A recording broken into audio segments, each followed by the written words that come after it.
Hello, everyone. Welcome to another episode of Lilies and Ravens podcast, a global outreach of teachings, books, and documentaries. If you love celebrating the different seasons of the year, and especially if you're a Christian parent of young kids, today I'd like to share with you one of John's old blog posts about Halloween. By the way, I was actually one of the people John briefly mentioned on that post.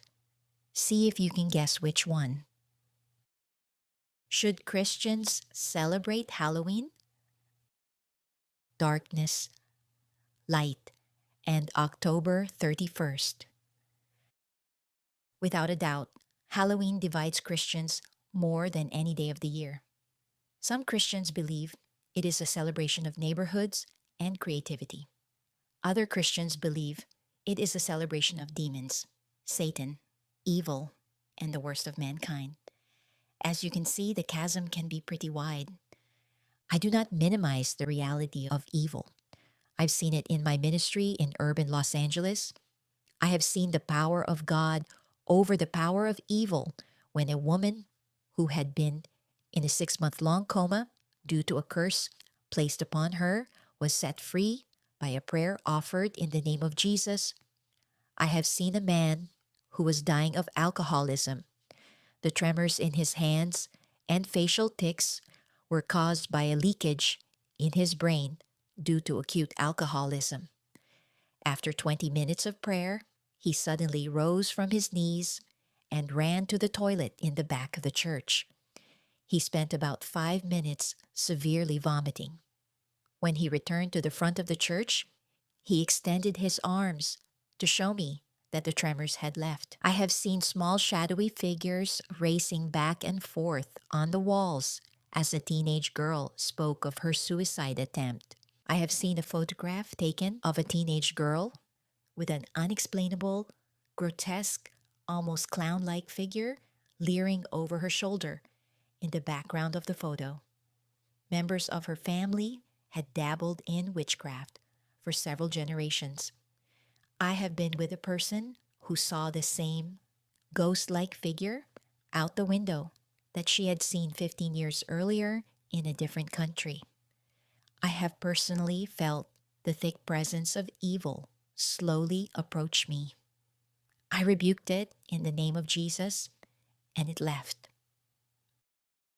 I do not minimize the reality of evil, but I also understand it to a certain extent. Evil can be drab and colorless or gaudy and clashing with its own self. It is joyless, not able to create, only to destroy or morbidly combine things that shouldn't be combined.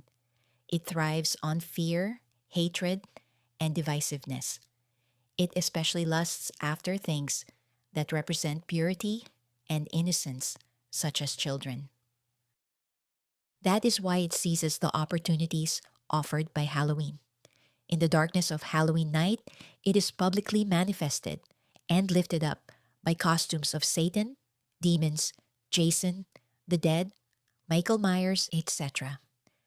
By doing so, disguised as so-called fun, it hopes to inspire fear in the hearts of parents and children.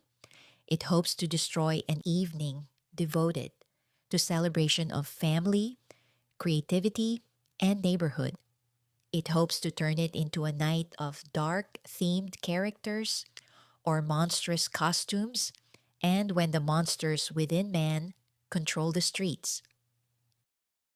Evil hates the color, the laughter, the creativity, the celebration that once was trick-or-treat or called Halloween.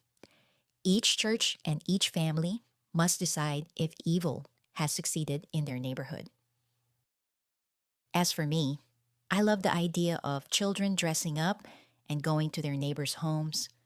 I love the idea of the streets of a neighborhood being filled with children and parents walking hand in hand for an hour through normally cold, empty streets. I love seeing children dressed as ballerinas or superheroes or bunny rabbits or police or cowboys or cartoon characters. I love the creativity shown by parents of less income who create costumes for their children that are better than the store bought costumes. I do not minimize the reality of evil. I know it is given opportunity on Halloween night, but neither do I minimize the reality of family, neighborhood, and love. They also are given great opportunity on Halloween. Each Halloween there is a battle. I wish it weren't so, but it is. That doesn't mean we have to run from that battle. Thank you so much for tuning in. I hope to be back for more topics and sharing soon. Happy trick or treating this year. Take care and God bless.